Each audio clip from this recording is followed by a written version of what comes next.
Guys, I just thought I'd do a little update. I had some bulgur wheat that actually was past the expiration date, which I was surprised.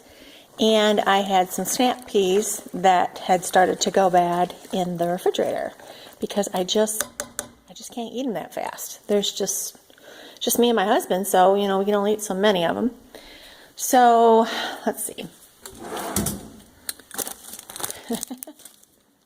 Yeah, I had gotten these sugar snap peas, and then some red mill bulgur wheat. And every once in a while, you really have to go through your cupboards and look and see what the date is on everything. And I realized that these were expired, or this was expired. And I've had food poisoning once in my life, really bad, and I will never encounter that again. So I'm always like, live by the rule, if in doubt, throw it out. Anyways, what I do is I make sure that it's not slimy. I make sure it's not that far over expiration date. But the bulgur wheat, I just boil it up and make a mash. It's like chicken mash. And then I mix any kind of greens I have left over in the refrigerator. They're starting to go. Now, these weren't real bad, but I'm just real picky about my greens. If it doesn't just like bam in my mouth, then I'm not eating it. I'm just not. I'm spoiled that way. And these were starting to get those little, I don't know, those little checks on them. I don't know if you can see that or not, but they were starting to get those odd little checks on them. And instead of being really sweet, they just tasted like green, and that's their sugar peas. They should be tasting better. But they weren't past the expiration date. Anyhow, blah, blah, blah. As you can see, I diced a bunch of them up. Some of them I left whole.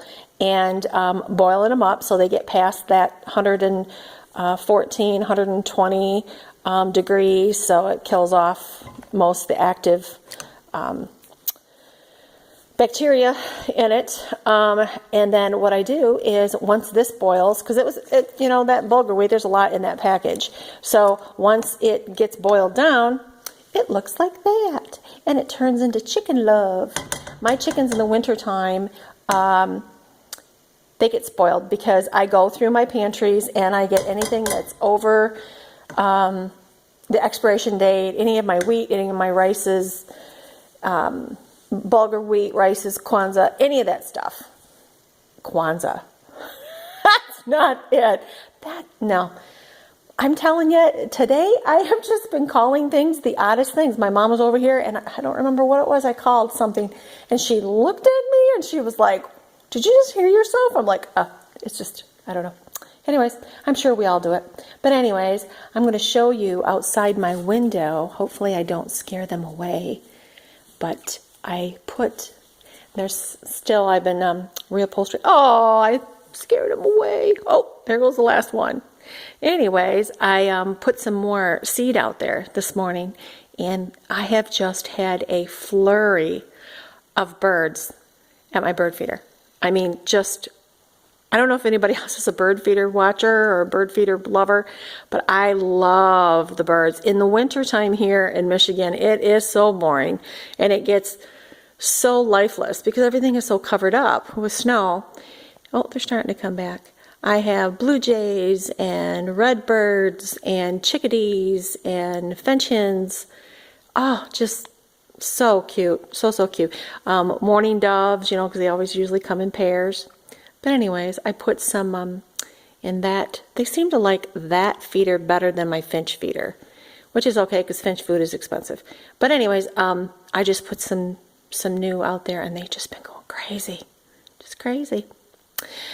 Anyways, as anybody can tell, then I'm a bit of a bird lover, and especially my chickens. Now, I don't, making ourselves dizzy, I don't force my chickens to produce all year round. I just don't. I think it's cruel. I think it's mean. Everybody needs a rest.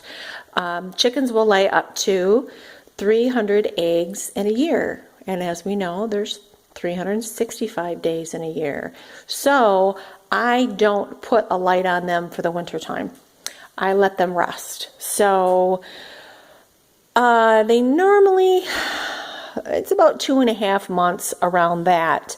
I feed them up really well. I get as much omega-3s and fatty acids. And what I'll do, another thing I've got to tell you is I took a big old glob of, this whole thing was full of coconut oil, and I melted in the water first, and then I put the whatever kind of grains that I have that I'm going to put in there, and any kind of vegetables. A lot of times I'll just get frozen vegetables too, or anything that I think is starting to not go well. But like I do. Well, this is 4 cups, and I'll make some breads, zucchini bread. But if it looks like it's getting a little freezer burnt or something, I'll throw that in there too, and they love it. Anything that I can get out of the garden in the summertime, and then keep it in that freezer or the bigger freezer, and then add it to them.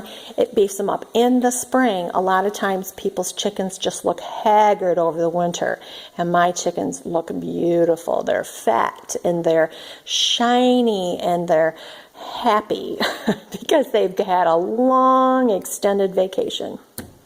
So anyways, that's just a little chicken love from Michigan. I thought I'd do a little update, and I will talk to you guys later.